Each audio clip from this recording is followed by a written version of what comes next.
Baik, Assalamualaikum warahmatullahi wabarakatuh ya. Perkenalkan nama saya Medical Shock ya, dan kali ini kita akan membahas tentang BPH ya, atau benign prostatic hyperplasia dan kanker prostat dan prostatitis ya. Kalau untuk prostatitisnya nanti kita akan membahas tentang perbandingannya, karena ini masuk ke judul ini sih ya, infeksi saluran kemih ya. Jadi bisa nonton video di sini ya, infeksi saluran kemihnya ini saya taruh di link di atas ya. Jadi kita langsung aja ya ke BPH ya, atau benign prostatic hiperplasia ya. Yang dimana nih kalau di pipetnya itu dia merupakan tumor jinak ya. Nah, dia tuh hiperplasia juga ya, karena dia tumbuhnya berlebihan kan ya, hiperplasia yang terjadinya tuh di zona transisional nih, zona transisional ya. Jadi kalau prostat itu kan berada di bawah vesika urinaria ya, ini kan VU ya, VU. Nah, di bawahnya tuh ada prostat ya kan, pada pria ya, pada pria. Nah, pada prostat itu ada 3 zona nih, ini ada 3 zona nih, ini 3 zona ya, 3 zona. Zona pertama yang paling dalam itu adalah zona transisional yang berada tuh dekat pada ini periuretra ya, di tengah-tengahnya periuretra tuh ya, di saluran periuretranya. Dan yang tengah-tengah itu adalah zona sentral ya. Zona sentral itu berarti di antara zona perifer sama zona transisional. Oke. Kalau zona perifer yaitu zona perifer itu dia beradanya tuh di sisi posterior dari glandula prostat. Jadi kalau misalkan digambari zona perifer itu adanya tuh di sini dia ya. Zona perifer itu dia di sini adanya ya. Jadi dia di belakang. Klinisnya apa? Klinisnya kalau terjadi pembesaran pada BPH itu kenanya di zona transisional. Kalau terjadi pembesaran pada kanker prostat kenanya di zona perifer ya, perifer posterior di glandula prostat gitu. Oke. Nah, terjadinya pertumbuhan berlebihan sel-sel pada kelenjar periuretra ya, di sini ya, saluran periuretra ya, uretra pars prostatika ya, sama aja, yang tidak ganas, yang dapat menyebabkan obstruksi saluran kemih. Karena kenapa? Karena di sini kan terdapat obstruksi ya, lama-kelamaan tuh akan terjadi ya udah urinnya tuh nanti ya terus tertampung di sini nih, jadi dia sulit untuk ini ya, buang air kecil dia gitu.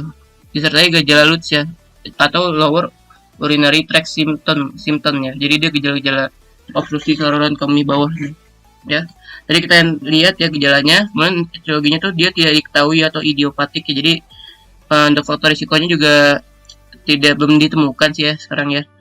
Kemudian untuk epidemiologinya meningkat seiring bertambahnya usia ya. Jadi misalkan dari usia 40 tahun, usia 40 tahun bisa terjadi BPH sampai ke usia 80 tahun ya. Jadi sering tua usianya semakin terjadi peningkatan risiko terhadap BPH-nya. Dan ini merupakan proses yang normal ya pada pria ya gitu. Kemudian untuk diagnosisnya itu kita pakai skor IPSS ya. Nah, kalau pada skor IPSS nanti kalau misalkan beneran ada pasien BPH kan, misalkan di koas gitu kan ya, ya itu kita ya udah kita coret-coret aja kan ya, pakai kalau nggak print aja nih ya, International Prostate Symptom Score-nya. Nah, nanti kita coret-coret aja nih ya, kita kasih ke pasiennya, kayak seberapa sering Anda merasa masih ada sisa selesai kencing, kayak dribbling gitu kan, atau seberapa sering Anda harus kembali kencing dalam waktu kurang dari 2 jam setelah selesai ya, bla bla bla. Seberapa sering pancaran kencingnya itu dia lemah, atau dia pancaran kencingnya lemah juga. So juga apakah harus mengejan kalau kencing, apakah dia harus kencing pada malam hari ya, sering juga kan, itu kan nokturia. Kalau ini kan kalau kencing pada malam hari nih ya, ini namanya nokturia. Nokturia. Nah, itu nanti itu tuh ya dijumlahin kan ya.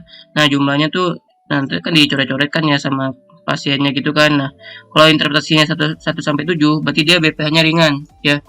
Kemudian juga pada BPH yang sedang itu dia interpretasinya tuh dia 8 sampai 19. Sedangkan kalau BPH berat itu 20 sampai 35. Nah, pada BPH berat itu kita harus lakukan pembedahan ya. Kalau pada BPH skornya 1 sampai 7 kita harus nama itunya tuh tata laksanya tuh watchful waiting ya, watchful waiting. Jadi itu kita ini aja ya, kita tunggu aja pasiennya, apakah nanti kalau misalkan dia sampai ke sedang berarti kita kasih obat aja. Kalau misalkan dia masih ringan kita ya tata laksana aja kan, evaluasi aja. Nanti kalau misalkan memberat bisa datang ke sini lagi, soalnya kan gejalanya masih ringan ya kalau 1 sampai 7 ya. Kemudian pada rectal tuse ya, pada pemeriksaan fisik ya, rectal tuse yang dimana kita colok tubur kan ya di dalam rektumnya ya, kita posisikan ya, apakah kelenjar prostatnya teraba pembesaran apa tidak ya. Nah, biasanya kalau pada BPH itu khasnya tuh ya, dia rabanya kenyal ya, tidak nyeri tekan ya, beda pada prostatitis kan.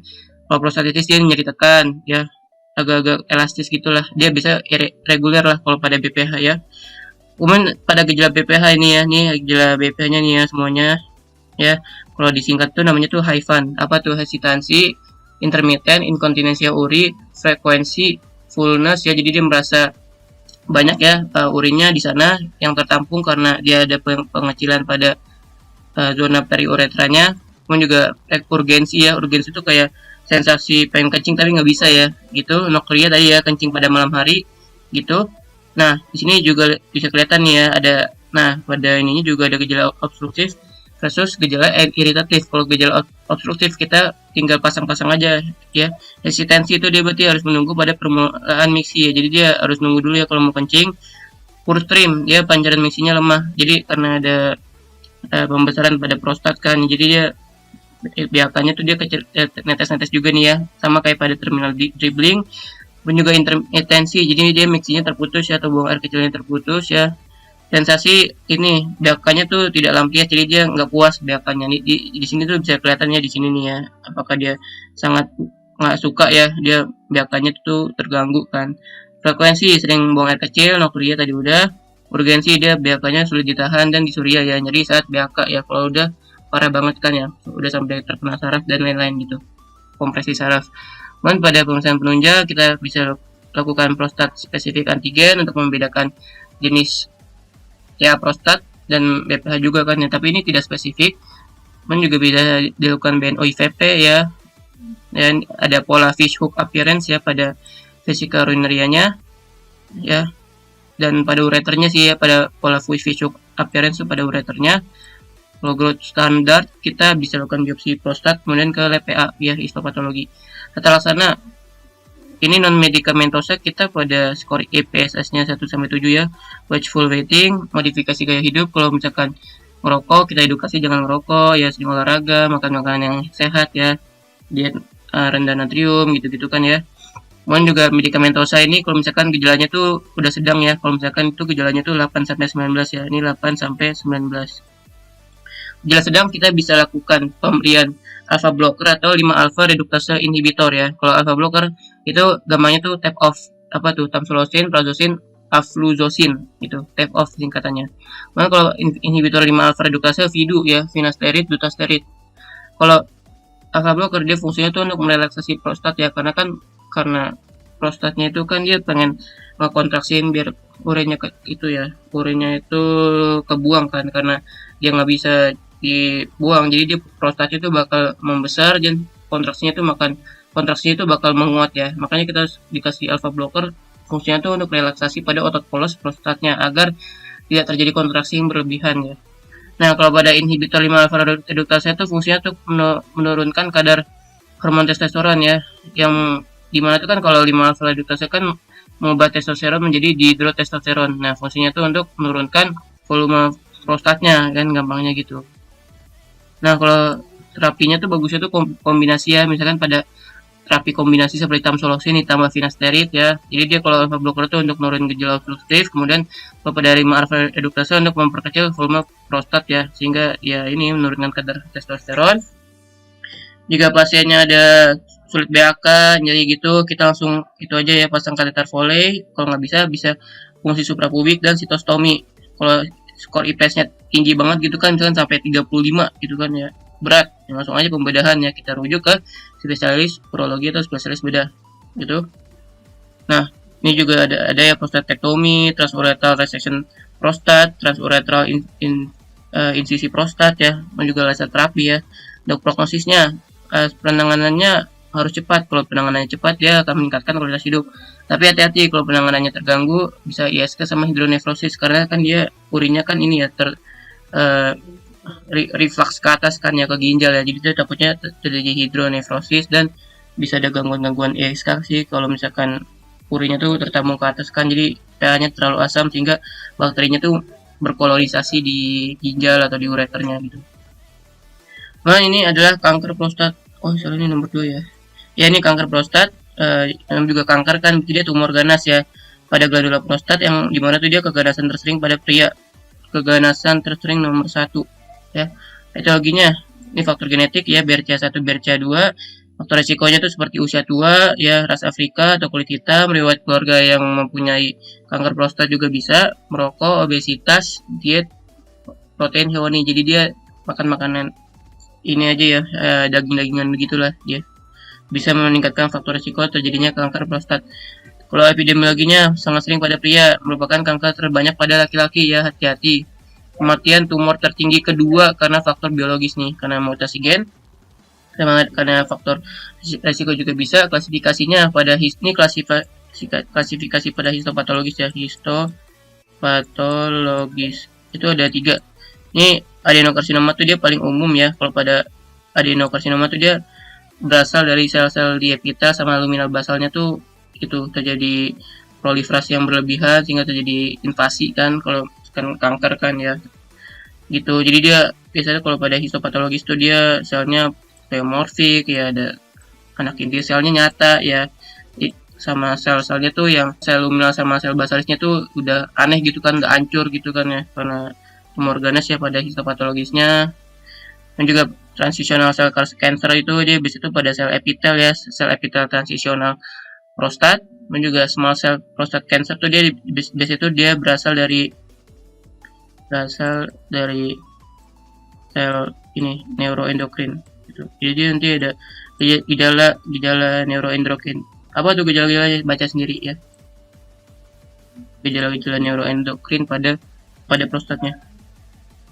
Diagnosisnya frekuensi tadi sama ya, sering BAK, hesitansi. Kalau hesitansi itu dia sering ini ya, nungguin terus kalau mau kencing kan, habis itu inkontinensia uri, dia susah untuk BAK, bisa ada nyeri ya saat buang air kecilnya karena bisa menembus tadi nih ya, bisa ke vesika urinaria, bahkan ke pelvis ya, bisa terjadi gejala lower back pain ya. Itu nyeri saat ejakulasi juga bisa gejala lower back pain ya, karena dia bisa metastasis ke tulang ya, bisa metastasis ke tulang ya, karena metastasis ke tulang vertebrae ya, ke tulang vertebrae.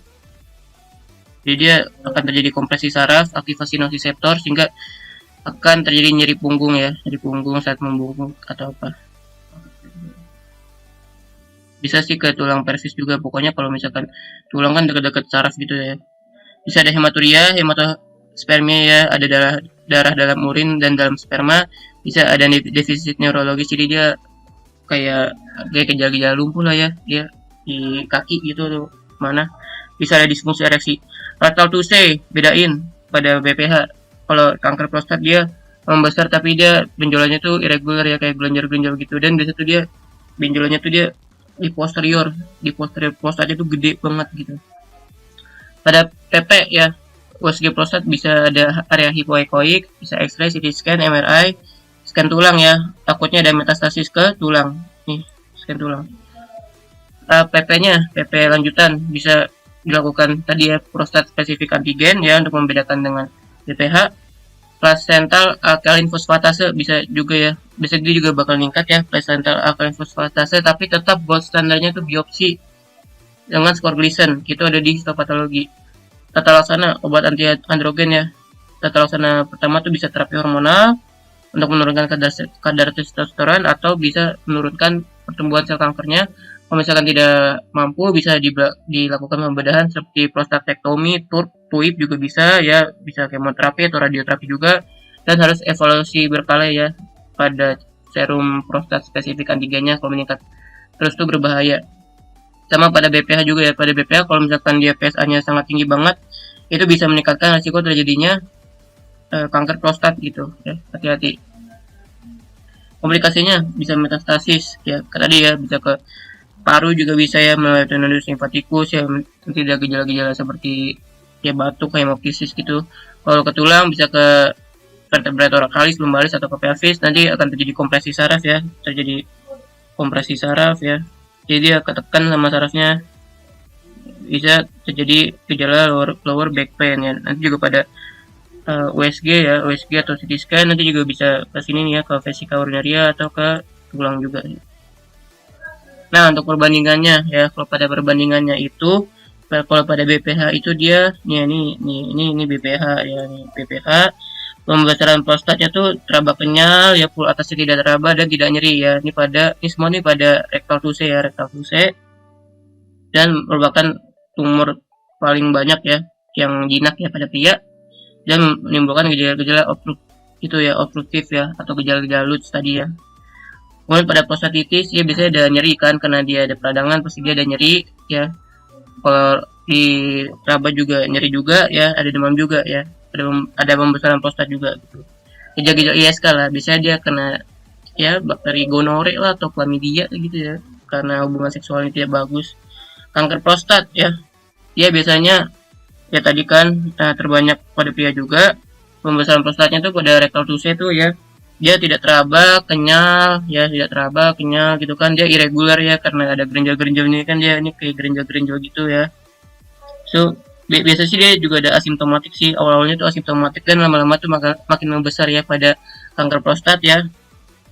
Dan tidak terlalu banyak kenyal, ada nodulnya juga ya, dan biasanya tuh padat. Bedain sama BPH, BPH tuh dia kenyal elastis gitu kan. Ya sekian, terima kasih ya, wassalamualaikum warahmatullahi wabarakatuh, semoga bermanfaat, bye.